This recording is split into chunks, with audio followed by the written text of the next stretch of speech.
I am on a 24-hour champagne diet, spilling while I'm sipping. I encourage you to try it. I'm probably just saying that cause I don't have to buy it. The club owner supply it. Boy, I'm on that fly. Yes, I make mistakes that I don't ever make excuses for, like leaving girls that love me and constantly seducing. I'm losing my thoughts. I said, damn, where my roof just go? Top slipped off like Janet at the Super Bowl. I got it. Hey, what's up, YouTube? Welcome back to another edition of Jerry's NBA Talk TV. You know I do appreciate it. As you can see, I'm happy today. Today's the day. We've been waiting on this for a while. The NBA Finals start tonight at 9 o'clock on ABC, and I can't wait. This is the keys to victory for the Boston Celtics, in my opinion. And I want you guys to comment and let me know what your opinion on what the Boston Celtics need to do to beat the LA Lakers. First thing is, Boston has to be healthy. They got a lot of health issues right now. Rajon Rondo, muscle spasms. Rasheed Wallace, he's got some back spasms. Big Baby Davis, got a concussion, but I think he'll be fine. Marquise Daniels, he also has a concussion, but he's not really that much of a factor. He may play a little bit, though. Now, Perkins, there's nothing wrong with his health, but mentally, he's got to be strong because, as you guys know, and it's well documented, that he has 6 technical fouls. And in the NBA right now, in the playoffs, if you get 7 technical fouls throughout the playoffs, you are ejected for 1 game. And believe me, the Boston Celtics know it and the Los Angeles Lakers know it. Offensively, the keys to the game and the keys to victory for the Boston Celtics are for them to move the ball around like they've been doing. Play good team ball. Don't worry about who's going to score. Don't worry about who's going to get, the most shots or the most points. And I'm not even concerned with that with the Boston Celtics because they play the ultimate team game offensively and defensively.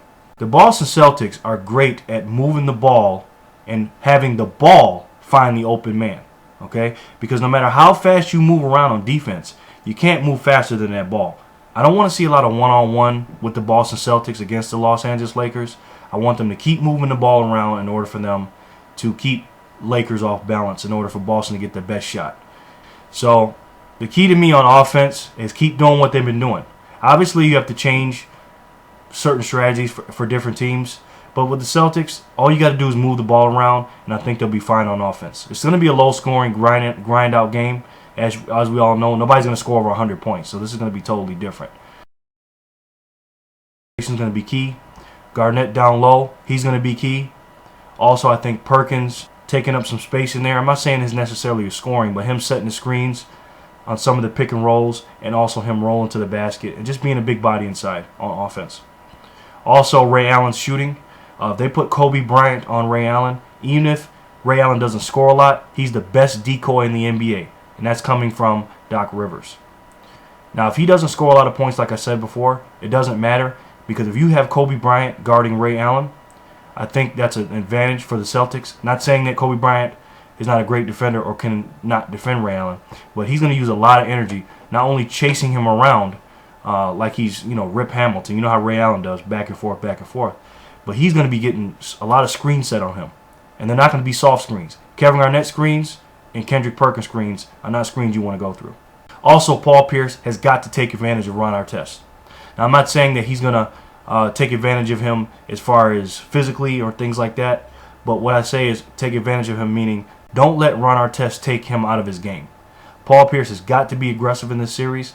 His defensive assignment on Ron Artest is not going to be that difficult like he had with LeBron James. Ron Artest will basically be a three-point shooter. He'll post up a little bit here and there, but Paul Pierce doesn't have to really worry about Ron Artest too much on defense. He has to respect him. Offensively for the bench, Rasheed Wallace, he's going to come in and hit some threes. Tony Allen, he's not going to shoot any jump shots. He's going to come and keep driving, attacking the paint. Also, the free throw line is big in my opinion. I think Paul Pierce, going back to him, he has to stay aggressive in order not only to get his shot off and get his points, but also get going from the free throw line. Also coming off the bench, you got Big Baby Davis. He's not going to be too much of a factor offensively, but he will get in there and set hard screens. He'll show on some pick and rolls and some pick and pops, and also he's just a big body in there. So on offense, he's definitely somebody to deal with as far as knowing where he's at on the floor. Celtics have to take advantage of the Lakers at the three-point line. Ray Allen, Rasheed Wallace, and Paul Pierce have got to light it up from the three-point line. And if Michael Finley comes in the game, he's got to light it up as well. You got to keep the defense honest, and you got to put some three-point shooters in there. Now, defensively, in my opinion, the Celtics are the best defensive team in the league right now. Maybe not in the regular season, but that doesn't matter right now. Okay, we're talking about the playoffs and the finals. They are the best defensive team.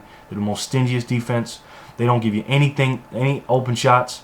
This is going to be a total different series for the Lakers. They got to make some major adjustments. But also Celtics have to adjust too, because even though Orlando's a great team, you're playing the Los Angeles Lakers now. And the Lakers are the world champions, and you have to beat them in order to win this series. They're not just going to give it to you. So what the Celtics have to do on defense, in my opinion, is do the same things they've been doing, contesting, showing on pick and rolls. And what I mean by that is 80% of the NBA runs pick and rolls. That's how they get most of their offense off. If Kobe and Derek Fisher are running pick and rolls with Lamar Odom and Paul Gasol and stuff like that, the Boston Celtics have the best, in my opinion, bigs in the league as far as defending the pick and roll. Kevin Garnett, Perkins, Big Baby Davis, Rasheed Wallace, those guys not only pop out 20 and 30 feet away from the basket, but when the guy comes out and pops and somebody rolls, they're right there to defend it. So they're a very, very active group of big guys, and they need to continue to do that against the Los Angeles Lakers.